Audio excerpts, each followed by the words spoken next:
For 4 brutal years, the United States was literally torn apart in the deadliest conflict in its entire history.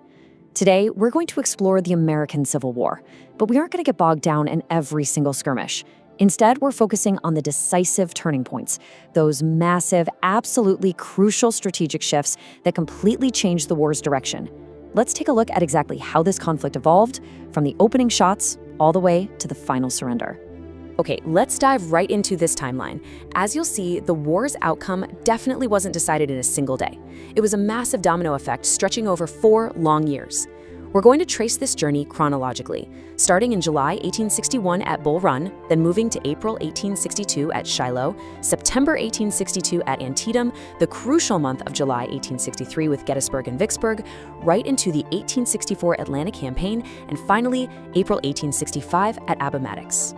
So, Section 1, the illusion of quick victory. Here, we're going to look at the earliest phase of the conflict, and you'll see that neither side really grasped the true scope of what was about to happen. At the very beginning, pretty much everyone expected a quick, decisive conflict. I mean, to put that into perspective, during the first major clash at Bull Run in July 1861, civilians actually rode out in carriages with picnic baskets just to watch. Seriously. But that illusion, it was shattered almost immediately when the battle ended in a very chaotic Confederate victory. The harsh reality quickly set in. This war was going to be long, and it was going to be incredibly difficult.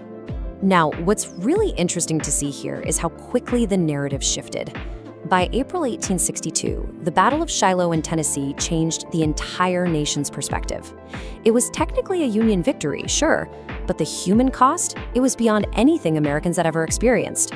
We're talking more casualties than in all previous American wars combined. Shiloh acted as an early, grim warning of the mounting tragedy to come. That growing cost brings us right to Section 2, the bloodiest single day. We're moving our focus to the fall of 1862 in Maryland, to a day that forever changed American military history. 22,000. That is the estimated combined casualty count from the Battle of Antietam in September 1862.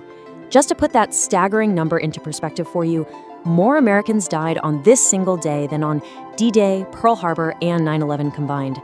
To this day, it remains the absolute bloodiest single day in American military history. Now, tactically, the battle was a bit of a standoff, so the crucial point here is the strategy. Despite that horrific toll, Antietam was a massive strategic success for the Union because they managed to halt the Confederate advance right into Northern Territory.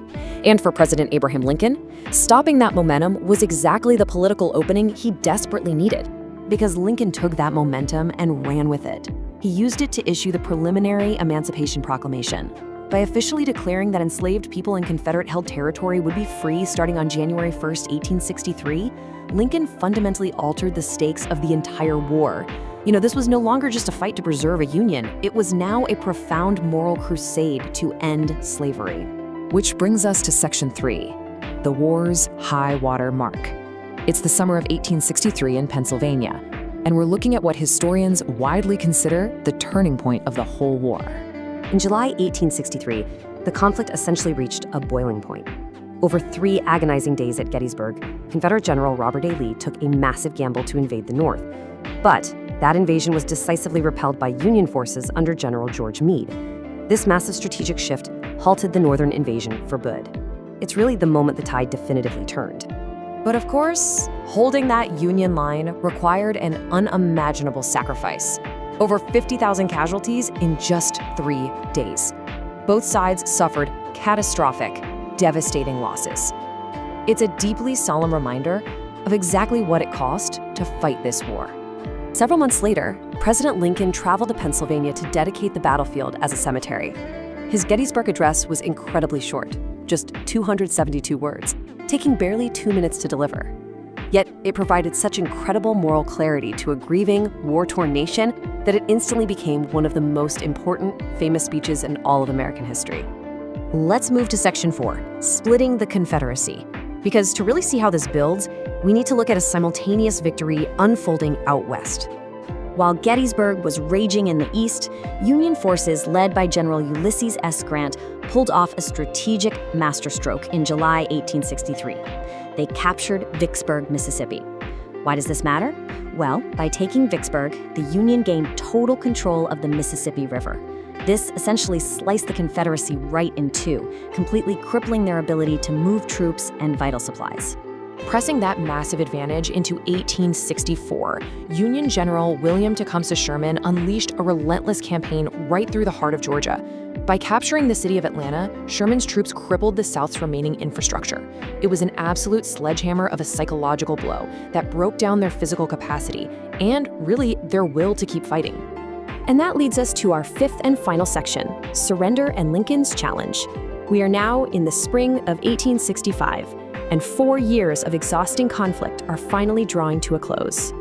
The end finally came in April 1865 at Appomattox Courthouse in Virginia. Confederate General Robert E. Lee officially surrendered to Union General Ulysses S. Grant in a deeply solemn, dignified meeting.